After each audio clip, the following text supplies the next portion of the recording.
It has an interesting electronic structure. The front is already a digital display, but I want to remove it completely. This is a grounded plug, as you know. This is where I want to remove all of these boards. There are two batteries in this section. The purpose of these batteries is to preserve the memory on the board. When we unplug it, the last measured values are stored thanks to the batteries. When we look at the back of the LCD panel, you see only one crystal there.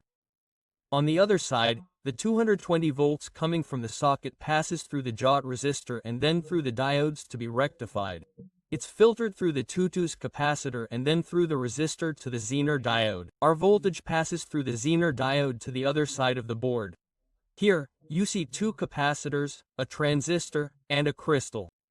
When we look at the back, you see a lot of SMD components. There's a controller integrated circuit here. There's no information on it, folks. Absolutely. In this case, if it's broken, you're almost impossible to find another such integrated circuit, because there's no markings on it. When I look at the other small integrated circuit, it looks like a voltage integrated circuit, but I thought it was, but it's not. It's an Admin 529 microcontroller. As I just mentioned, the purpose of these batteries is to protect the data inside.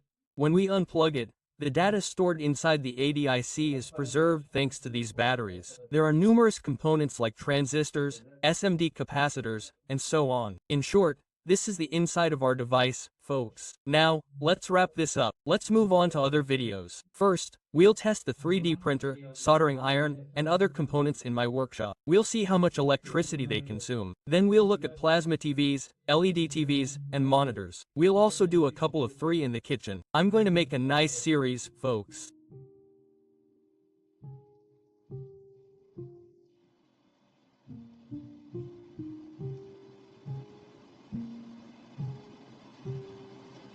Now, let's run a test and see if we've encountered any problems with our device. No, it draws 134 volts, 0.130 amps, 50 Hz, and 12.9 watts. So, everything's normal, folks. I hope this was a helpful video. At least we've seen the internals of such a device. We'll continue to see more videos like this.